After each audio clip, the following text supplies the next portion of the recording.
ஆன்மீக அன்பர்கள் அனைவருக்கும் அன்பான வணக்கம். நம்மளோட சேனலில் தொடர்ந்து ஆன்மீகம் சம்பந்தமான பல வீடியோ பதிவுகள் தாங்க பார்த்துக்கிட்டு இருக்கோம். அந்த வகையில் நாம் இன்னைக்கு என்ன பதிவு பார்க்க போகிறோம் அப்படின்னா, வரக்கூடிய நவம்பர் 30ஆம் தேதி அமாவாசைக்கு பிறகு துலா ராசிக்காரங்களுக்கு எந்த மாதிரியான பலன்கள் அமைஞ்சிருக்குன்னு தாங்க.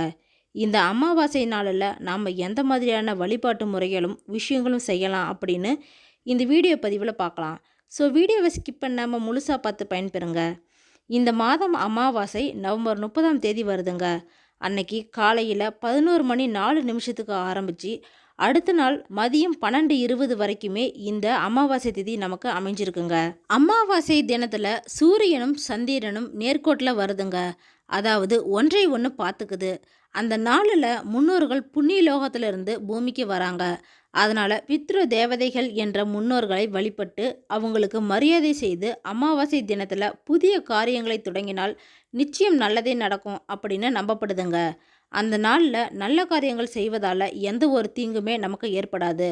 முன்னோர்கள் பூமிக்கு வரும் தினம் அப்படிங்கிறதுனால அது ஒரு நல்ல நாளாக தாங்க சொல்லப்படுது. இந்த அமாவாசை நாளில் ஜீவ சமாதிகள் புதிய உத்வேகம் பெறுதுங்க.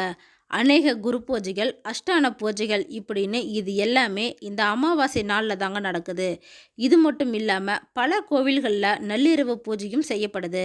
வீடு வாசல் இல்லாத ஏழைகளுக்கு அமாவாசை அன்று அன்னதானம் செய்யலாங்க. அது மட்டும் இல்லாமல் ஒவ்வொரு அமாவாசை அன்னைக்கும் உங்களால் முடிஞ்ச உணவை அன்னதானமாக கொடுக்கலாம். இதோடு மற்ற ஜீவராசிகளுக்கும் உணவு கொடுக்கலாங்க. இந்த அமாவாசை பௌர்ணமியை போலவே முக்கியமான நாளாக தாங்க சொல்லப்படுது. ஒரு மாதத்தில் வளர்ப்பிறை முடிஞ்சு தேய்பிறையின் நிறைவாக தான் இந்த அமாவாசை அமையும். இதுக்காக மக்கள் பலர் பேர் காத்துக்கிட்டு இருக்காங்க.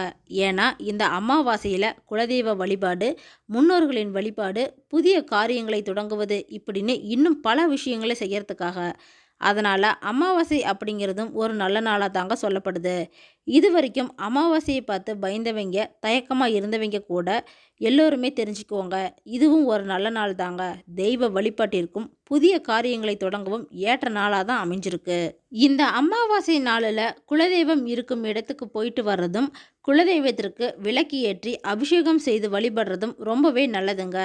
இது மாதிரி குலதெய்வ கோயிலுக்கு போக முடியாதவங்க உங்களோட இஷ்ட தெய்வம் இருக்கிற இடத்துக்காவது போய் வழிபடுங்க, அதுவும் நல்லது.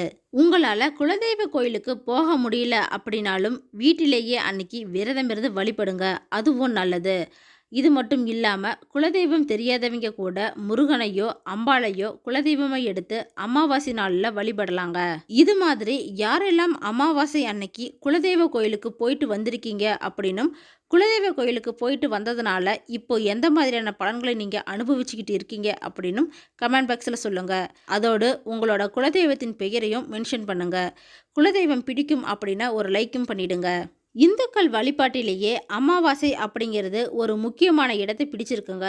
அதாவது தை அமாவாசை, ஆடி அமாவாசை, புரட்டாசி அமாவாசை, மகாலய அமாவாசை இது எல்லாமே ரொம்பவே விசேஷமான அமாவாசைகளாக சொல்லப்படுதுங்க.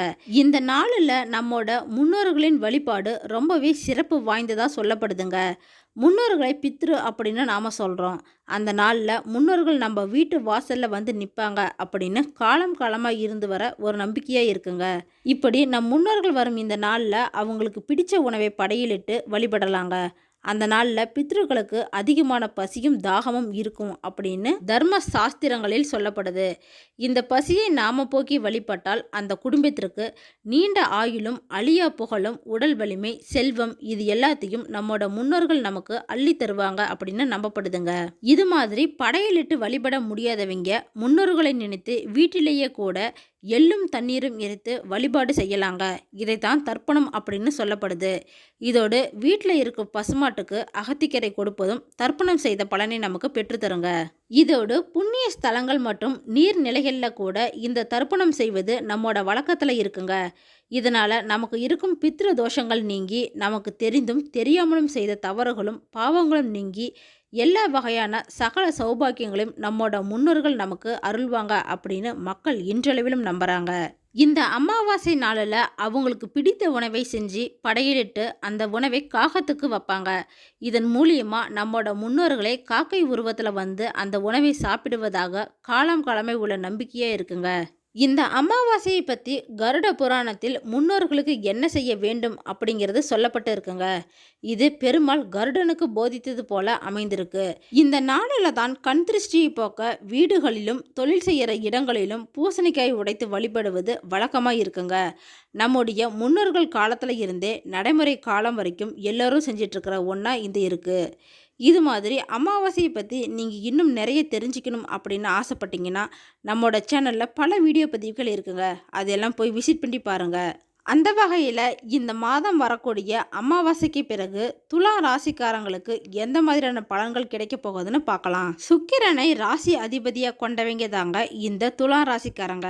இந்த மாதம் துலா ராசிக்காரங்களை பொறுத்த வரைக்கும் உங்களோட ராசிநாதனாக இருக்கக்கூடிய புதன் பகவான் 3ஆம் இடத்துல அமர்ந்து இருக்கிறாருங்க.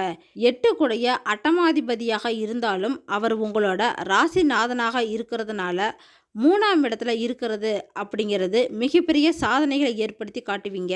உங்களுக்கு நீங்க யார் அப்படின்னு காட்டிக்கு தேவையான அனைத்து விதமான வழிகளையும் உருவாக்குவாருங்க. இந்த வாய்ப்பை பயன்படுத்திக்கோங்க. இது மாதிரியே உழைப்பு அப்படிங்கிறது நீங்க அதிகமாக காட்ட வேண்டி இருக்குங்க. வேலையில் இருக்கிற இடத்திலும் சொந்தமாக தொழில் செய்கிற இடத்திலும் தூக்கம் இல்லாமலும் உங்களை நீங்கள் ரொம்பவே தொழிலுக்காக அர்ப்பணிச்சுக்குவீங்க. இது மாதிரியான வாழ்க்கை சூழ்நிலை தாங்க ஏற்பட போகுது. இந்த மாதத்தில் சுக்கிரன் 3ஆம் இடத்துல இருக்கிறது அப்படிங்கிறது கலைத்துறை சேர்ந்தவங்களுக்கும் எழுத்தாளர்கள் இவங்க எல்லாருக்குமே கடினமாக இருக்க போகுதுங்க. இந்த நேரத்தில் மக்களுக்காக உழைக்கிறவங்க கடுமையாக உழைக்க வேண்டி இருக்கும்.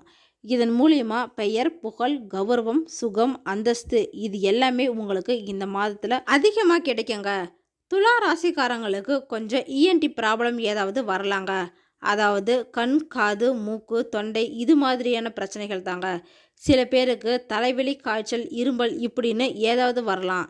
ஆனாலும் இது எல்லாமே மருந்துக்கு கட்டுப்பட்டதாக தாங்க இருக்கும். இந்த மாதத்தில் நீங்கள் வேலை செய்கிற இடத்துல கூட அமைதியாக இருக்கிறது ரொம்பவே நல்லதுங்க. வீட்டில் கூட ஏதாவது சகோதரர்கள் மூலியமாக கருத்து வேறுபாடுகள் மற்றும் பிரச்சனைகள் வரலாம். அதனால் அது எல்லாத்தையுமே விட்டு கொடுத்து போகிறது நல்லது. இந்த மாதம் செவ்வாய் பகவான் 10ஆம் இடத்துல அமர்ந்திருக்கிறாரு. நீச்சம் பெற்று இருந்தாலும் பரவாயில்லைங்க. ஆனால் அவர் பலமாக உட்கார்ந்து இருக்கிறாரு. அதனால் இந்த மாதம் நீச்சம் பெற்ற நிலையில் இருந்தாலுமே கூட உங்களுக்கு உழைப்பு, உத்தியோகம் சம்பந்தமான பணிகளில் இருக்கிறவங்களுக்கு, அரசாங்க ஊழியர்களுக்கும் இல்லைன்னா அரசாங்க வேலையை நம்பி இருக்கிறவங்களுக்கு, அரசாங்கத்துடன் இணைந்து வேலை செய்கிறவங்களுக்கு இப்படின்னு எல்லாமே இந்த மாதம் தேவையான உதவிகள் கிடைக்க போகுதுங்க. தடைகள் எதுவும் இல்லாமல் உங்களுக்கு பண உதவிகளும் கிடைக்குங்க. புதிய வேலைக்காக ட்ரை பண்ணிட்டு இருக்கிறவங்களுக்கு இந்த மாதம் வேலை அமைய போகுதுங்க. இன்டர்வியூ அட்டன் பண்ணி இருந்தீங்கன்னா அப்பயும் வேலை கிடைக்கும். ஏற்கனவே வேலையில் இருக்கிறவங்களுக்கு இந்த மாதம் பதவி உயர்வு, இடமாற்றம் இது மாதிரி கிடைக்குங்க. வேலைக்காக பயணங்களும் போவீங்க. இந்த வியாழன் கிரகம் 8ஆம் இடத்துல சம்மந்தப்பட்டு இருக்கிறது அப்படிங்கிறது ஒரு விதத்தில் காவல்துறை, மிலிட்ரி, மருத்துவத்துறை, வழக்கறிஞர்கள் இப்படின்னு இவங்க எல்லோருக்குமே ஒரு நல்ல மாதமாக இருக்குங்க. பெயர், புகழ், கௌரவம் இது எல்லாத்தையுமே சேர்த்து கொடுக்க போகுது. கடினமாக உழைப்புக்காக வேலை வாய்ப்புகள் உங்களுக்கு வந்து சேருங்க. 5ஆம் இடத்துல சனி பகவான் ஆட்சி பெற்று அமர்ந்து இருக்கிறாருங்க. 5ஆம் பாவாதிபதி 5ஆம் இடத்துலையே அமர்ந்து இருப்பது அப்படிங்கிறது நிலம், வீடு, வண்டி, வாகனம் வாங்குறதுக்கு, பூமி பூஜை செய்யறதுக்கு, வீடு கட்டுறதுக்கு இது மாதிரி உங்களுக்கு தேவையான அடிப்படை வசதிகளை நீங்கள் செஞ்சுக்குவீங்க. இந்த மாதத்தில் எல்லாமே கைகூடி வரப்போகுதுங்க. அதுக்கு சனீஸ்வர பகவான் உங்களுக்கு உதவி செய்வார். நிலத்தை வைத்து விவசாயம் செய்கிறவங்க, நிலத்தை வைத்து வியாபாரம் செய்கிறவங்க, ரியல் எஸ்டேட் பண்ணுறவங்க இப்படின்னு இவங்க எல்லோருக்குமே இந்த மாதம் மிகப்பெரிய லாபம் கிடைக்க போகுதுங்க. பணத்துக்காக எந்த ஒரு குறையும் இந்த மாதத்தில் ஏற்படாதுங்க. இந்த மாதத்தில் பிள்ளைகள் மூலயமா உங்களுக்கு மிகப்பெரிய சந்தோஷங்கள் ஏற்பட போகுதுங்க. வீட்டில் சுப செய்திகள் வரும். சுப காரியங்கள் நடத்தவும் வாய்ப்புகள் இருக்குங்க. இப்படி பலவிதமான பலன்களைத்தான் இந்த சனீஸ்வர் பகவான் உங்களுக்கு இந்த மாதத்தில் கொடுக்க போகிறாரு. புதன் கிரகம் 2ஆம் இடத்துல இருக்கிறது என்பது 9ஆம் பாவாதிபதி 2ஆம் இடத்துல இருப்பது செல்வ செழிப்பை ஏற்படுத்துவாருங்க. கடன் வாங்குவது, கடனை திருப்பி கொடுப்பது, பொருளாதார நிலையை சீர் செய்வது இப்படின்னு அனைத்து நிலையிலுமே நல்லாதாங்க இருக்கும். பணத்தாலும் பொருளாதார நிலையாலும் இந்த மாதம் முன்னேற்றத்தை பார்ப்பீங்க. சில பேருக்கு பயணங்கள் மூலியமா உடல்நிலையில ஏதாவது பிரச்சனைகள் ஏற்படலாங்க. அதனால கவனமா இருங்க. ஓகே ஃப்ரெண்ட்ஸ், இந்த வீடியோ பதிவு உங்களுக்கு பயனுள்ளதாக இருக்கும் அப்படின்னு நினைக்கிறேன். அடுத்தடுத்து நம்ம சேனலில் ஆன்மீகம் சம்மந்தமான பல வீடியோ பதிவுகள் தாங்க வரப்போகுது. ஸோ நம்ம சேனலை ஃபஸ்ட் டைம் பார்க்குறீங்க அப்படின்னா சப்ஸ்கிரைப் பண்ணி வச்சுக்கோங்க. கூடவே பெல் ஐக்கனையும் கிளிக் பண்ணி வச்சுக்கோங்க. அப்போ தான் நாங்கள் போடுற வீடியோ பதிவு உங்களுக்கு உடனே கிடைக்கும். இந்த வீடியோ உங்களுக்கு பிடிச்சிருந்தா லைக் பண்ணுங்கள், ஷேர் பண்ணுங்கள், கமெண்ட் பண்ணுங்கள். அதோடு உங்கள் ஃப்ரெண்ட்ஸ் அண்ட் ஃபேமிலிக்கும் ஷேர் பண்ணுங்கள்.